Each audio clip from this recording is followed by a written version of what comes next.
Hey everyone, welcome back to my YouTube channel. आज हम देखेंगे इकोलॉजी के बारे में। इकोलॉजी क्या है, इकोलॉजी का डिफिनीशन क्या होता है, इकोलॉजी टर्म किसने दिया था। साथ ही हम देखेंगे कि इकोलॉजी इकोलॉजिकल फैक्टर्स क्या हैं and positive and negative interaction क्या होते हैं। तो चलिए स्टार्ट करते हैं इस वीडियो को। सबसे पहले हम देखेंगे इंट्रोडक्शन टू इकोलॉजी में। तो इकोलॉजी क्या होता है, तो इकोलॉजी होता है study of relationship between organism and their environment. Ecology क्या होता है, तो जो आसपास का जो इन्वायरमेंट है और उस इन्वायरमेंट में जो ऑर्गेनिज्म पाए जाते हैं उनमें उन दोनों के बीच क्या रिलेशन होता है, इसी को हम इकोलॉजी बोलते हैं। इकोलॉजी जो है वो दो ग्रीक वर्ड से मिलकर के बना है, ओइकोस और लोगोस। ओइकोस का मतलब होता है हाउस और लोगोस का मतलब होता है स्टडी। अब हम देखेंगे कि इकोलॉजी वीडियो टर्म पसंद किसने आए तो दिया वीडियो था। को तो लाइक और जो चैनल को इकोलॉजी टर्म है सब्सक्राइब वो जरूर क्वाइन किए करें। थे अर्नेस्ट हेकल ने 1866 में। Ernest Haeckel coined the term oikology. Ecology को सबसे पहले ओकोलॉजी टर्म दिया गया था, ये भी टर्म अर्नेस्ट हेकल ने ही दिया था। बाद में ओकोलॉजी को बाद में अर्नेस्ट हेकल ने इकोलॉजी टर्म दिया। अर्नेस्ट हेकल को हम बोलते हैं फादर ऑफ इकोलॉजी। ये एग्जाम के व्यू से इंपॉर्टेंट है कि जो फादर ऑफ इकोलॉजी है वो कौन है, अर्नेस्ट हेकल। नेक्स्ट है father of Indian ecology. Father of Indian ecology कौन है, तो रामदेव मिश्रा। रामदेव मिश्रा को हम फादर ऑफ इंडियन इकोलॉजी बोलते हैं। साथ ही एक टर्म्स आता है कि father of plant ecology. Plant ecology के फादर कौन है, तो प्लांट इकोलॉजी के फादर जो हैं वो है वार्मर। ये भी एग्जाम में आता है कि फादर ऑफ प्लांट इकोलॉजी कौन है, तो फादर ऑफ प्लांट इकोलॉजी जो है वो वार्मर है। अब हम देखेंगे स्कोप ऑफ इकोलॉजी के बारे में कि इकोलॉजी का स्कोप किस किस क्षेत्र में है। तो सबसे पहले यहाँ पे आया है ग्लोबल इकोलॉजी। ग्लोबल इकोलॉजी क्या होता है, ग्लोबल इकोलॉजी जो होता है ये पूरे अर्थ के लेवल पे इकोलॉजी को स्टडी करता है। ग्लोबल इकोलॉजी का मतलब कि पूरे जो अर्थ पे इकोलॉजी इकोलॉजी का अध्ययन करेंगे उसको हम बोलेंगे ग्लोबल इकोलॉजी। एग्जाम्पल में हो जाएगा जैसे कि ग्लोबल वार्मिंग या फिर क्लाइमेट चेंज। सेकेंड है लैंडस्केप इकोलॉजी। लैंडस्केप इकोलॉजी क्या होता है, तो ये लैंड के बड़े एरिया में मल्टीपल इकोसिस्टम के बीच इंटरेक्शन का स्टडी करता है, उसे हम बोलते हैं लैंडस्केप इकोलॉजी। इकोसिस्टम इकोलॉजी क्या होता है, तो इसमें एनर्जी फ्लो और न्यूट्रिएंट साइकिलिंग की क्या की जाती है, स्टडी की जाती है। नेक्स्ट है कम्युनिटी इकोलॉजी। तो कम्युनिटी इकोलॉजी में क्या होता है कि इसमें डिफरेंट स्पीसीज के बीच इंटरेक्शन को देखे जाते हैं। नेक्स्ट है पॉपुलेशन इकोलॉजी। तो पॉपुलेशन इकोलॉजी क्या होता है, तो ये एक स्पीसीज के ग्रुप को स्टडी करता है, उनकी ग्रोथ, साइज और इन्वायरमेंटल के बेस पे। नेक्स्ट है ऑर्गेनिज्मल इकोलॉजी। ये क्या होता है, तो कि ये इंडिविजुअल ऑर्गेनिज्म और उसके इन्वायरमेंट के बीच के रिलेशन का स्टडी करता है, तो उसको हम बोलते हैं ऑर्गेनिज्मल इकोलॉजी। अब हम देखेंगे टाइप्स ऑफ इकोलॉजी के बारे में कि इकोलॉजी कितने टाइप्स के होते हैं। तो इकोलॉजी को हम फर्स्ट डिवाइड करते हैं टू पार्ट्स में। फर्स्ट है वीडियो सीन पसंद आए इकोलॉजी तो एंड वीडियो को सेकेंड है लाइक और ऑट चैनल को इकोलॉजी। सब्सक्राइब फिर जरूर हम सीन करें। इकोलॉजी को फर्दर सब डिवाइड करते हैं तीन पार्ट में। First population ecology, second community ecology and third ecosystem ecology. अब हम देखेंगे ऑट इकोलॉजी के बारे में कि ऑट इकोलॉजी क्या होता है। तो study of individual species and it's environment. किसी इंडिविजुअल स्पीसीज का उसके इन्वायरमेंट के साथ इंटरेक्शन के स्टडी को हम बोलते हैं ऑट इकोलॉजी। एग्जाम्पल देखें तो study of Neem in arid region. Arid region में नीम, ये क्या है, इंडिविजुअल स्पीसीज है, उसका हम अध्ययन करेंगे तो वो ऑट इकोलॉजी कहलाएगा। नेक्स्ट है सिनिकोलॉजी। तो सिनिकोलॉजी क्या होता है कि study of group of species, और ग्रुप ऑफ स्पीसीज को हम क्या बोलते हैं, कम्युनिटीज। तो study of group of species and there interaction, कि जो ग्रुप ऑफ स्पीसीज होगा उसके इन्वायरमेंट के साथ इंटरेक्शन के अध्ययन को हम बोलते हैं सिनिकोलॉजी। ठीक है, तो सिनिकोलॉजी को हम फर्दर सब डिवाइडेड करते हैं पॉपुलेशन इकोलॉजी में, community ecology and ecosystem ecology.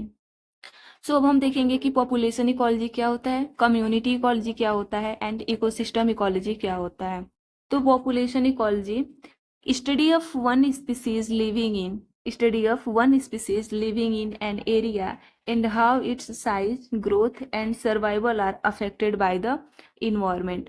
Population ecology में हम देखेंगे कि एक ही स्पीसीज की ग्रुप का स्टडी होता है जो एक ही एरिया में रहते हैं, जैसे उनकी संख्या, ग्रोथ और इन्वायरमेंटल के साथ क्या हो, उनकी संख्या और ग्रोथ उसके इन्वायरमेंट के साथ रिलेट करता हो।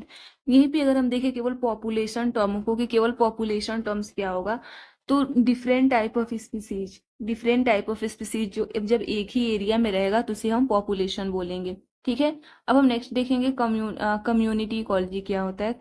तो community ecology study of different species living together in same area and there interaction.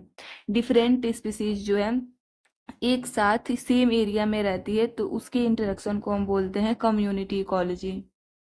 तो कम्युनिटी इकोलॉजी क्या होगा कि एक ही एरिया में डिफरेंट टाइप के स्पीसीज जब रहते हैं तो उनके और इन्वायरमेंट के बीच जो इंटरेक्शन का स्टडी होता है उसे हम कम्युनिटी इकोलॉजी बोलते हैं।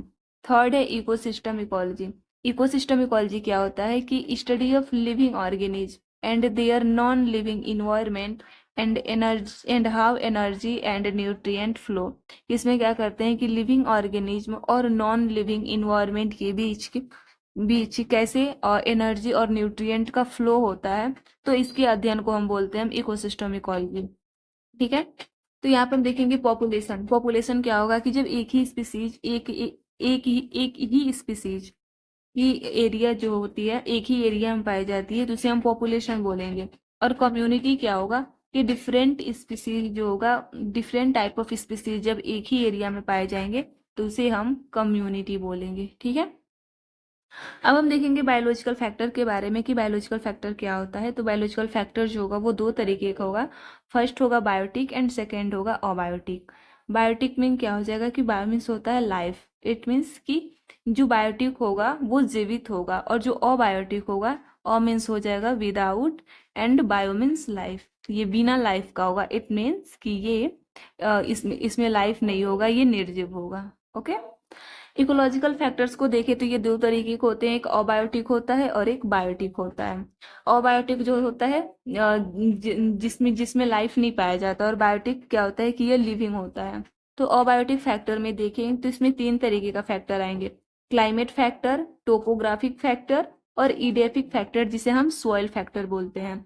तो क्लाइमेट फैक्टर में क्या क्या आएगा, तो इसमें आएगा light, temperature, precipitation, atmospheric air and wide, atmospheric humidity, atmospheric pressure और फायर। टोपोग्राफिक फैक्टर में आएगा attitude, longitude and latitude, steepness of areas, direction of area, exposure of area. ठीक है, इडेफिक फैक्टर जिसे हम सॉइल फैक्टर बोलेंगे तो इसमें हम सॉइल के बारे में अध्ययन करते हैं। तो इसमें आ जाएगा soil texture, soil water, soil nutrient, soil air या सॉइल एटमॉस्फेयर, सॉइल टेम्परेचर और सॉइल ऑर्गेनिज्म। अब हम देखेंगे बायोटिक फैक्टर में, तो बायोटिक फैक्टर को टू पार्ट्स में डिवाइड करेंगे। फर्स्ट है ऑटोट्रॉफ और सेकेंड है हेटेरोट्रॉफ। ऑटोट्रॉफ को हम बोलते हैं प्रोड्यूसर्स, यानी कि क्या करते हैं, ये भोजन जो होता है वो खुद प्रोड्यूस करते हैं। और हेटेरोट्रॉफ, तो हेटेरोट्रॉफ को हम फर्दर टू पार्ट में डिवाइड करेंगे, कंज्यूमर और डिकम्पोजर। ठीक है, अब कंज्यूमर जो होते हैं वो फिर तीन तरीके के होते हैं, प्राइमरी कंज्यूमर जिन्हें हम हर्बीवोर्स बोलते हैं, सेकेंडरी कंज्यूमर जिन्हें हम कॉर्निवोर्स बोलते हैं, और टर्शियरी कंज्यूमर जिन्हें हम टॉप कॉर्निवोर्स बोलते हैं। ओके, इसका डिटेल लेक्चर हम आगे टॉपिक में अगले लेक्चर में करेंगे इसका डिटेल अध्ययन। अब हम देखेंगे बायोटिक इंटरेक्शन के बारे में। तो बायोटिक इंटरेक्शन जो होता है वो दो तरीके का होता है, एक होता है पॉजिटिव इंटरेक्शन और सेकेंड होता है निगेटिव इंटरेक्शन।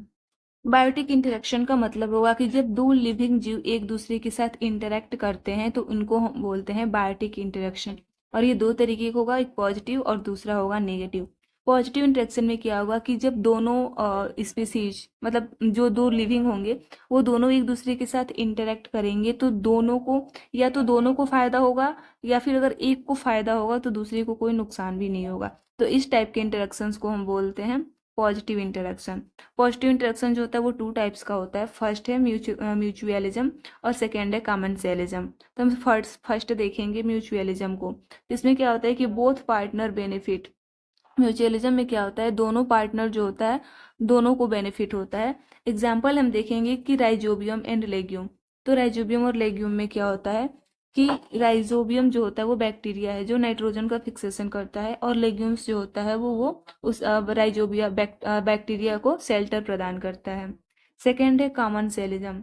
कमेंसलिज्म में क्या होता है, वन बेनिफिट्स अदर अनअफेक्टेड, एक को बेनिफिट होता है लेकिन दूसरे को कोई नुकसान नहीं होता। एग्जाम्पल में देखेंगे कि बार्निकल्स ऑन व्हेल, बार्निकल्स जो है वो एक छोटी सी जीव होती है जो व्हेल की बॉडी पे व्हेल की बॉडी से चिपक के वाटर में राइड करती है लेकिन व्हेल को कोई नुकसान नहीं होता। ओके, कमेंसलिज्म का अगर हम अदर एग्जाम्पल देखें तो लिनाज हो सकता है एपिफाइट्स। पॉजिटिव इंटरेक्शन में थर्ड हम देखेंगे तो थर्ड है प्रोटो कोऑपरेशन। प्रोटो कोऑपरेशन में क्या होता है कि दोनों जो होते हैं वो बेनिफिट होते हैं, जो दोनों स्पीसीज एक दूसरे के साथ इंटरेक्ट होते हैं वो दोनों बेनिफिट होंगे, but interaction is not essential, लेकिन इंटरेक्शन जो होता है वो इसेंशियल नहीं होता है। एग्जाम्पल हो जाएगा एंट एंड एफिड। अब हम देखेंगे निगेटिव इंटरेक्शन के बारे में। तो निगेटिव इंटरेक्शन क्या होता है कि जब दोनों स्पीसीज जो होते हैं वो एक दूसरे के साथ इंटरेक्ट होते हैं तो